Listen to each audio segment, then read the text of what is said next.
Hi, I'm Jules Riley, Head of Growth in the Investments team at MAS. Today I wanted to talk to you about the formula for becoming wealthy. It is how much you save or invest multiplied by the returns you get to the power of time. Now you might also know this as the formula for compound interest. Time is the only exponent and it does most of the heavy lifting. Warren Buffett started investing when he was 10 years old. He was a millionaire by the time he was 30, and he's now accumulated over $130 billion. But the really interesting thing is that over 90% of his wealth was accumulated after he turned 65 years old. So in technical retirement, right? And so key to his success is that he's been investing for over 80 years. Now, had Warren Buffett been a more normal person and started investing at, say, 30 years old with, say, $25,000, and then retired early because he could at age 60, while still earning the same incredible average returns of around 22% per annum, he'd be worth only around $10 million by the time he retired, and few people would have probably heard of him. So building wealth is all about longevity and compounding over time. But compounding isn't intuitive. Most people understand and get linear growth, but exponential growth is harder to comprehend. To illustrate, imagine a very lucky baby is given $100,000 by their grandparents in an investment account that earns 7% per annum. Now, if that baby grows up and they withdraw their account balance to buy their first home at, say, age 30, then they can expect around $700,000 in their account. Pretty good, about 7 times the initial deposit from their grandparents. However, if they wait until they're 70 years old, so in retirement, they can expect over $11 million in their account, so over 100 times the initial deposit of their grandparents. And herein lies one of the key secrets to investing. Excellent returns for a few years are not nearly as powerful as simply good returns, sustained for a really long period of time. However, if time is not on your side, the next most important factor in terms of building wealth is how much you save.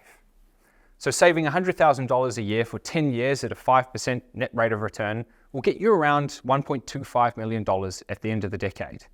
Saving half the amount at double the rate of return will get you less than $800,000.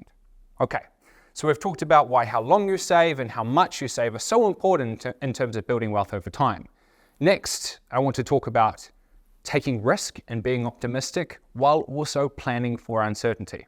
Since 1900, turn of the century, 20th century, in New Zealand, we've experienced 2 world wars, 2 global pandemics, a Great Depression, a couple of oil shocks, a wall bust, and at least a dozen recessions. But throughout all this gloom, a lot of good stuff has compounded slowly in the background. Living standards as measured by real GDP per person have increased by over 500%. Life expectancy for a woman at birth has increased by over 27 years, and New Zealand shares have achieved an average inflation-adjusted return of about 6% or more per annum over that time. Now that's the 4th highest share market return globally over that period of time and triple the returns of more conservative assets like cash and bonds. So the insight here is that it pays to be a long-term optimist but a short-term realist. Investment markets tend to produce pretty good returns over the long run, but anything can happen over the short run, and anything can happen over your investment time frame, which might be the next 5 years as you save for your first home, or the next 30 years in retirement. And so that's why it's important to build a margin of safety into your investing. So this might be holding more cash than you think you need, taking on less debt than you think you can handle, diversifying your assets broadly, and ensuring your big assets like your home and your income. Just because you do all the right things, just because you save diligently for 30 years doesn't mean you can't get unlucky. It doesn't mean you can't retire into a downturn capable of destroying a chunk of your wealth. Mixing a long time frame with a flexible end date that you can build through creating a margin of safety puts the odds of success in your favor. Now, building a margin of safety, it isn't the most efficient way to get the best return in the short run, but it can help you get the best return that you can sustain for the longest period of time. And as we saw earlier, even average returns sustained for a long period of time can have incredible results. So importantly, how we, MAS, can help you protect and grow your wealth over time. So our new MAS investment funds have a range of different funds to help you align your investments with your risk tolerance and your time frame, to help you stay in the market and not panic sell to help you get the best return that you can sustain for the longest period of time. Broad diversification across our funds helps you spread your risk across different countries and currencies and industries. Exposure to growth assets helps you be optimistic and achieve higher expected returns over the long run, while exposure to income assets helps you manage the inevitable volatility along the way.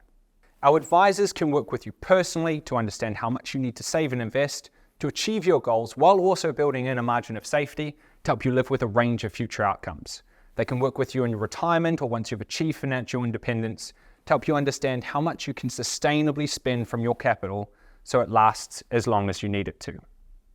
Financial planning is one of these important but not necessarily urgent tasks on your list of things to do.